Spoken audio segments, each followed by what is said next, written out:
The warmth of the fireplace did little to chase away the chill that crept down my spine as Marianne's piercing gaze fell upon me. "Well, Avery, dear, I must say that dress is interesting," she said, her ruby-red lips curling into a smile that never reached her eyes. I forced a polite grin, my cheeks flushing. "Thank you, Marianne. It's one of my favorites." "I can see why." Elliot's mother gave a tinkling laugh that made the hairs on the back of my neck stand on end. "So bold and unique, just like you. Although I do wonder if it's quite appropriate for this family dinner." My mouth went dry as I looked at Elliot, silently pleading for him to intervene. But he just stared down at his plate, shoulders tense. "You know how much we value tradition in this household," Marianne continued, her syrupy tone a sharp contrast to the barbs in her words.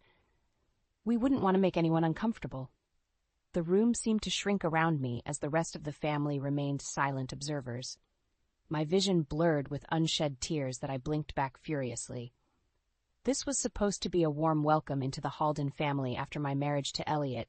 Instead, I felt like an ill-fitting pawn being scrutinized. "Of course, Mother," I choked out. "I'll be more mindful next time." "Wonderful." She clapped her hands together delicately.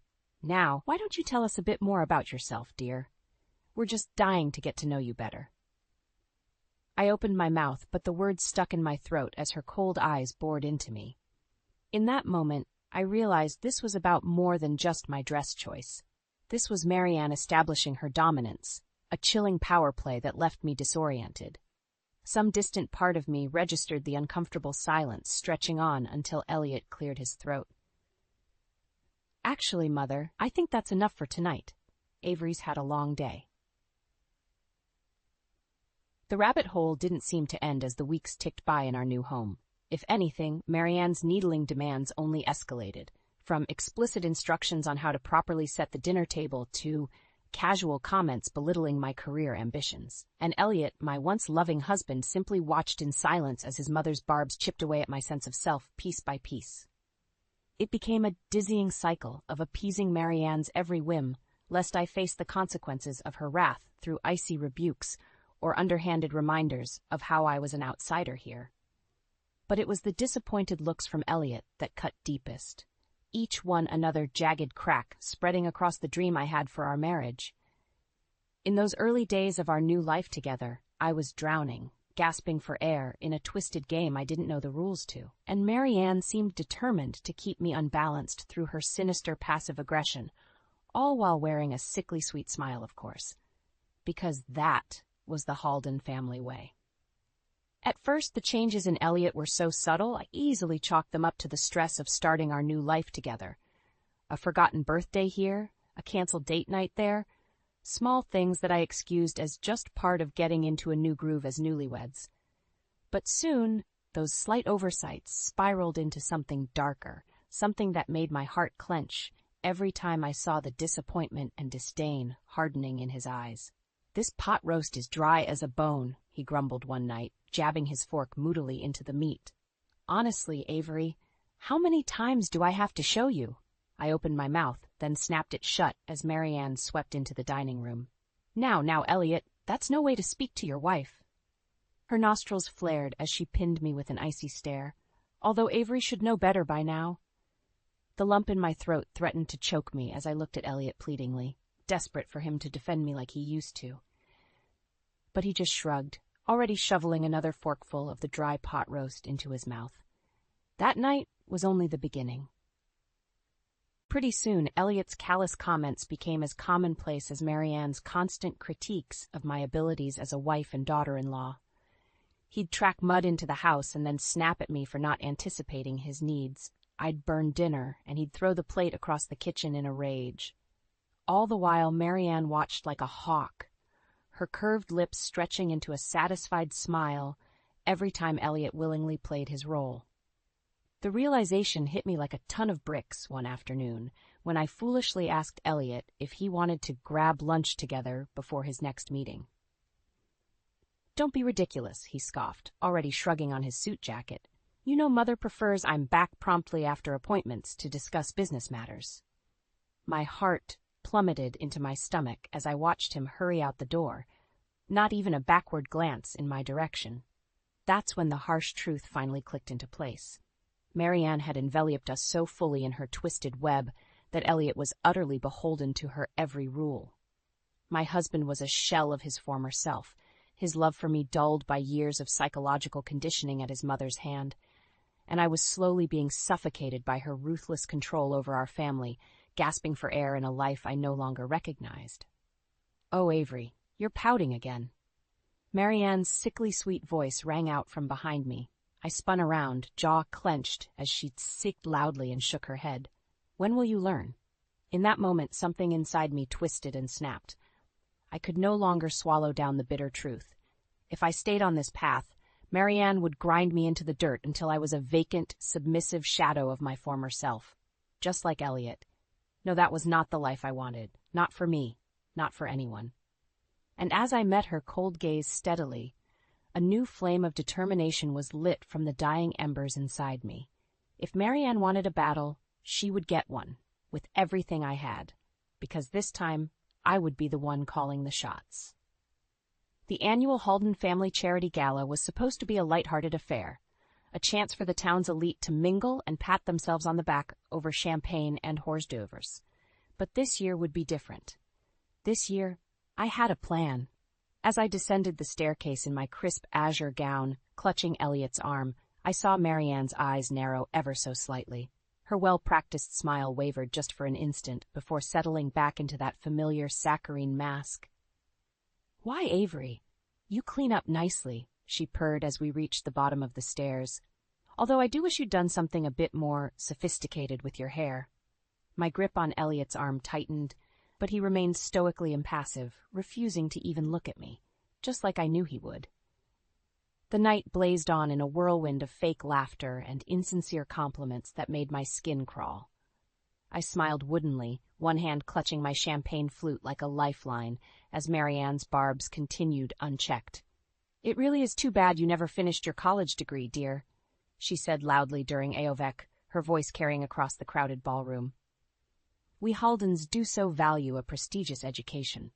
A hush fell over our little group as I felt dozens of eyes boring into me, awaiting my stuttered excuse like they'd grown accustomed to over the years. But not this time.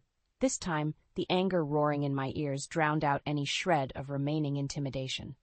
"Actually, Marianne, I seem to recall you dropping out as well," I said coolly, taking a dainty sip of my champagne. "To start a family, was it?"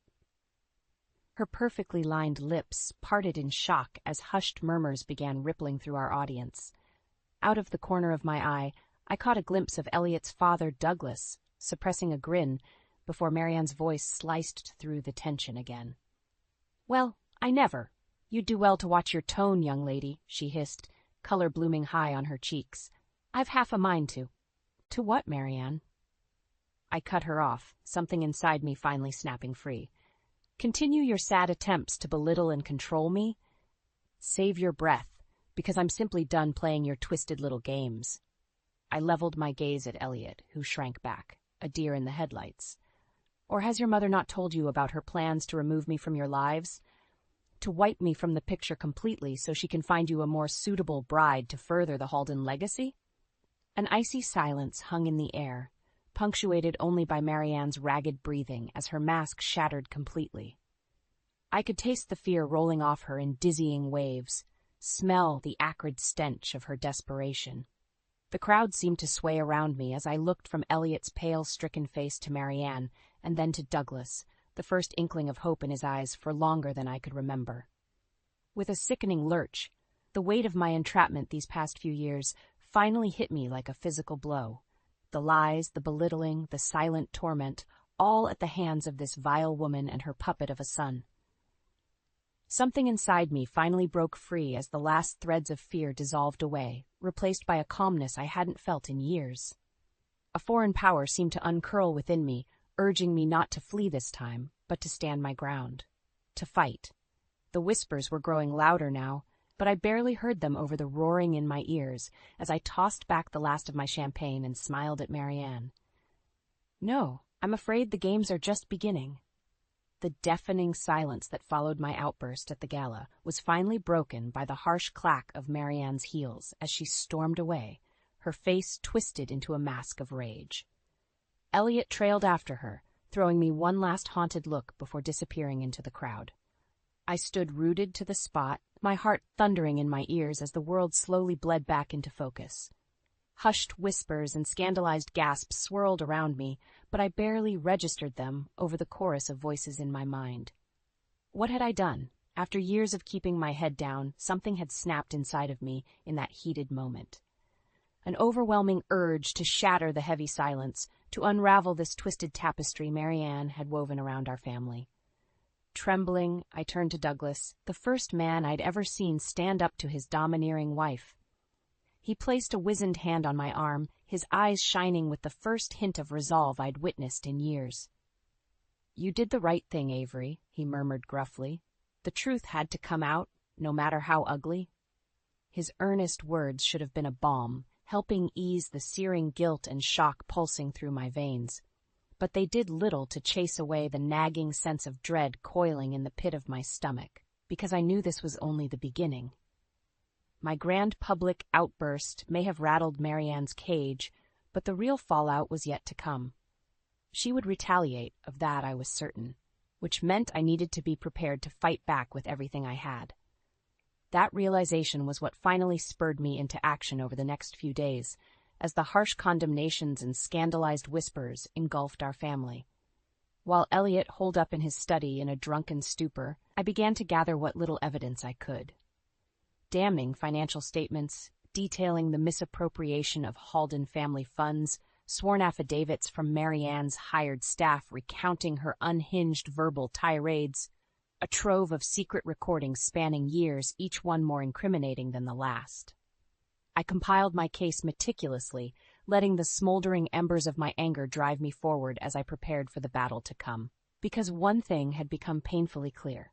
Marianne would stop at nothing to regain control over her kingdom, and I would be her prime target. The breaking point came one night after another of Elliot's inevitable blow-ups, his voice hoarse from screaming about the humiliation I'd brought upon this family. I had hidden in the pantry, my breath coming in raggedy pants as his venomous words hit their mark again and again, until finally I heard the telltale click of Marianne's heels against the hardwood and the murmur of their hushed conversation filtering through the cracked door. "Get rid of her." Marianne's low, steely voice made the hairs on the back of my neck stand up. "She's become much too unruly, much too dangerous to our family's interests." Unable to contain myself a moment longer, I leaned in closer until their poisonous whispers became clear as day. And that's when I heard the evidence I'd been subconsciously seeking all along. The final, damning confession that any shed of humanity had long been snuffed out in this family. The gloves were off. The time for playing Marianne's twisted games was over, because now it was my turn to fight fire with fire. As the whispered threats from Marianne and Elliot's hushed confession echoed in my mind, a strange calmness washed over me. No more walking on eggshells, no more forcing smiles as I was pecked apart from the inside. This was war, and I would be ready. The next morning, I awoke before dawn and quietly slipped out of the house before Elliot or Marianne could stir. My footsteps were the only sound on the deserted downtown streets as I made my way to the one place I knew I could find allies, Everly's Diner. The tinkling of the bell above the door was like a soothing balm as the familiar scents of bacon and freshly brewed coffee enveloped me. This place had been my haven in those first few strained years of marriage, when I could still escape Marianne's clutches for a few blessed hours. "Well, if it isn't my favorite customer!" Janice, the owner, emerged from the kitchen, a hesitant smile playing across her lips, as she took in my undoubtedly haggard appearance. "Rough night, hon? You could say that." The words were already tumbling out before I could stop them. The revelations at the gala, the whispered threats, my finally reaching the breaking point. As I spilled everything, I watched Janice's eyes widen, one wrinkled hand flying to cover her mouth. "Oh, darlin', I always knew that woman was nothin' but a snake," she muttered, shaking her head slowly. "But to go that far, to actually try hurting you like that, that's a new low, even for her." An unexpected surge of relief coursed through me at her words, as if finally hearing someone else validate my pain and experiences made it all just a little more bearable. I opened my mouth, about to try explaining myself further when the bell above the door jangled again. "There you are." A familiar voice rang out as Lila, my best friend from college, rushed over and enveloped me in a bone-crushing hug. "Janice called and told me everything. Avery, I'm so sorry I wasn't there for you all this time. If I'd known what was really going on." Her voice cracked with emotion, and I instinctively tightened my arms around her. Lila had been the closest thing to family I had in those first few years of my marriage before Marianne's isolating tactics finally pushed her away. "You're here now," I murmured, forcing a watery smile as she finally pulled back. "That's what matters." "Damn straight." Lila swiped away the tears trickling down her cheeks before squaring her shoulders determinedly. "So what's the plan, Av? How can I help take that bitch down?" My lips twitched in a real smile this time at the fierce protectiveness blazing in her eyes. Because that's exactly what I needed now, someone with claws out who was ready to fight. "Well, for starters, I need to gather more evidence," I began, the gears in my mind already turning. "Anything I can use to expose Marianne and get these people off my back once and for all." I was thinking... "You were thinking it's time to play a little hardball," a new voice cut me off. I turned to see Charlie, my friend Lila's older brother, and a hotshot corporate lawyer, sweeping into the diner. A slow grin spread across his face as he took in my questioning look. "Leela called me from the road," he explained with a shrug. "Said my brilliant college pal was finally ready to stand up for herself. So," he rubbed his hands together, "what kind of trouble are we stirring up?" As I laid out the pieces I'd gathered so far, I could feel the weight temporarily lifting from my shoulders. For the first time in years, I wasn't alone in this fight. I finally had people, friends, in my corner who were ready to go to battle. No more passive silence, no more turning the other cheek as Marianne and her minions sought to drown me. This time, I would be the one putting up a fight. This time, the predators would become the prey. The next few weeks flew by in a whirlwind of clandestine meetings and furtive evidence gathering as Lila, Charlie, and I built an airtight case against Marianne and her web of deceit. Papers were meticulously organized into binders. Undercover surveillance captured hushed confrontations and damning admissions. A steely sense of determination took root inside me, unfurling with each incriminating piece we unearthed. By the time the annual Halden Hospitality Charity Gala arrived, I could feel the palpable tension thrumming through my veins. This would be the moment of truth, the culmination of weeks of secret planning, my chance to cut through the smothering silence once and for all. "You've got this, Lila murmured as we did final checks in the courthouse bathroom. Her fingers deftly fluffed my hair as her gaze met mine in the mirror, a silent message passing between us. No more fear, no more games. When we emerged into the marbled lobby a few minutes later, the gilded ballroom was already buzzing with Woodbrook's elite in their tuxedoed finery. Champagne flutes glinted under the soft candlelight as mingled laughter and chatter filled the air. I could feel hundreds of eyes trailing over me as I deliberately wove through the crowd, clutching the overflowing case binder to my chest like a shield. A hush seemed to fell over the crowd with each step, until finally I reached the center of the polished dance floor. "Good evening, everyone," I said in a clear, ringing voice, flashing them all a brilliant smile. "I'd like to take a moment to celebrate the generous philanthropists in our community who have gone to such great lengths to give back." A smattering of hesitant applause followed along with a few bewildered looks. Out of the corner of my eye, I watched Marianne stiffen, the color draining from her perfectly made-up face. "Of course," I continued lightly, "there are a few individuals here tonight who have been rather generous with their philanthropy, shall we say." As I spoke, I deposited the binder on a nearby table with a dull thud and began paging through the damning evidence. Embezzling funds from local charities and family trusts to fuel lavish lifestyles and keep up appearances, betraying the trust and confidence of those who believed in their philanthropic integrity. My voice remained maddeningly calm, even as Marianne's face contorted with rage and panic flickered in Elliot's eyes. As more and more details tumbled from my lips, a deafening silence fell over the crowd, broken only by the flutter of papers and my inexorable narration. "Then, of course, we have the less legal dalliances to account for as well." I leveled my gaze squarely at Elliot now, holding up glossy photographic proof of his indiscretions for all to see. Cavorting with strange women, deceiving his faithful wife, all while hiding behind this thin veneer of community-minded chivalry. The hushed gasps of shock seemed to reverberate against the vaulted ceilings now, shattered only by the guttural scream that finally tore free from Marianne's throat.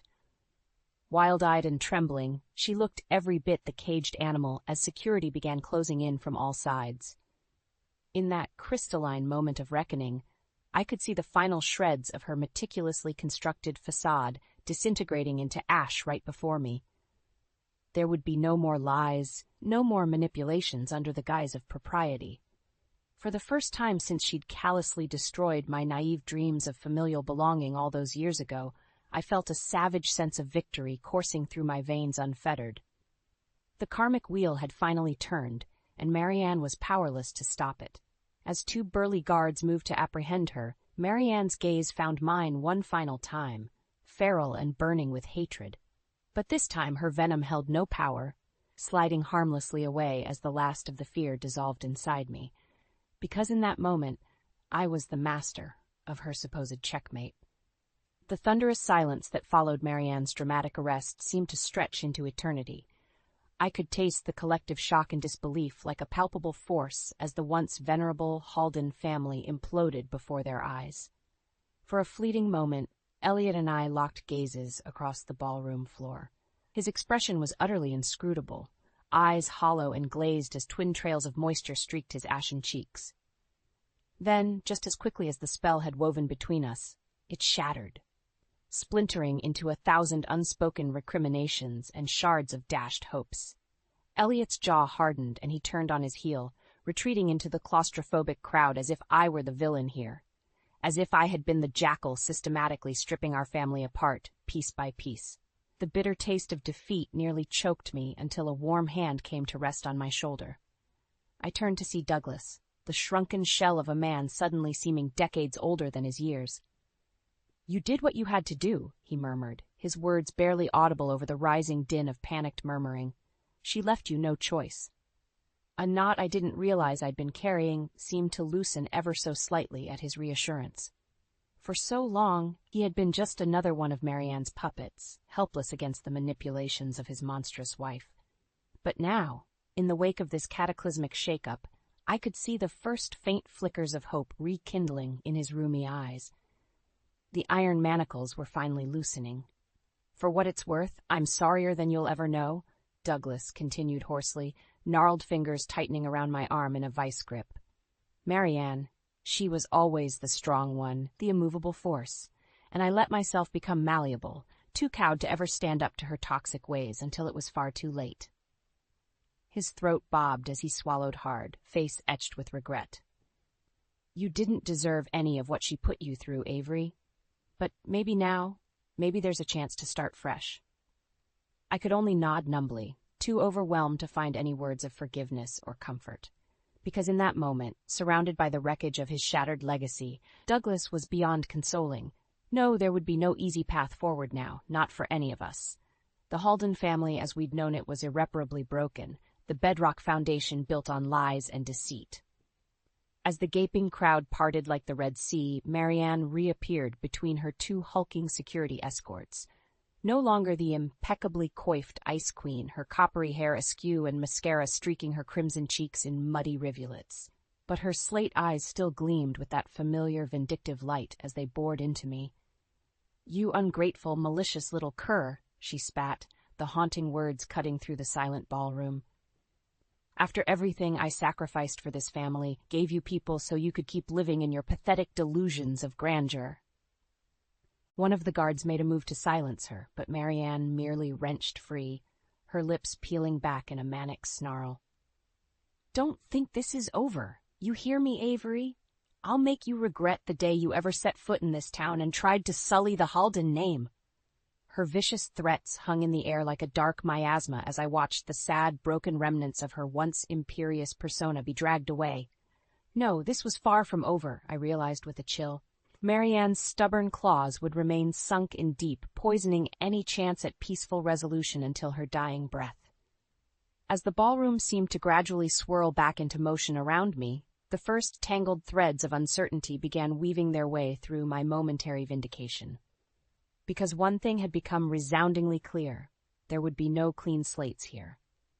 No easy path to redemption or letting go of the past. Not when it came to the deep, soul-scarring rift Marianne had rent into our fractured family. The only path forward now was to finish what I'd started, no matter how ugly the finale. The months following the cataclysmic unraveling of the Halden family legacy were a cyclonic blur. Attorneys, court appearances, endless hearings, it all bled together into a surreal waking dream as I weathered the fallout. True to her malicious vow, Marianne fought tooth and nail against the charges, her snarling defiance echoing through oak-paneled courtrooms like the unrelenting screeches of a wild animal. Evidence be damned, she seemed determined to drag us all down into her scorched-earth spiral of destruction before finally admitting defeat. But in the end, the truth proved insurmountable. The house of lies she'd so meticulously constructed came crumbling down in an avalanche of convictions and seized assets. I could only look on in muted triumph as the once untouchable Marianne Halden was led away in shackles, her raging accusations buried under the weight of her own hubris. For Elliot, there could be no easy escape from his silent complicity either. Faced with his own damning trail of evidence, adulterous entanglements, misused funds, illegal business dealings, my husband eventually accepted a plea deal. His sentence was lighter than his mother's, but the cost was steep nonetheless. Public humiliation, hefty fines, and a lifetime of untangling his father's ravaged business affairs. As for Douglas, the tragic patriarch displayed a weariness that went far beyond his years as the curtain closed on this ugliest of family dramas. He retreated from the prying eyes of the community, content to quietly pick up the pieces of his shattered empire alone. Well, not entirely alone, for in a gesture I never could have foreseen, he summoned me to his study one rain-swept evening with an unexpected offering, a shocking sum of restitution and an even more stunning apology. "You never deserved the venom my wife unleashed, nor my own cowardice in enabling her toxic behavior," he rasped, calloused fingers caressing a worn photograph of family happier times. "But I hope this can be a step towards making amends for the suffering you endured on my watch." I opened my mouth to protest, but Douglas raised a withered hand, his eyes shimmering with a fragile hope. "Take it, Avery. For once in your life, take something you never had to fight tooth and nail for. Build yourself a legacy untainted by the rot of this family." His gruff words should have felt like a balm after such harrowing turmoil. And yet, as I accepted the oversized check with trembling hands, my heart felt strangely hollow, because no amount of reckoning or restitution could ever absolve the scars that had been carved into my soul by this once revered family.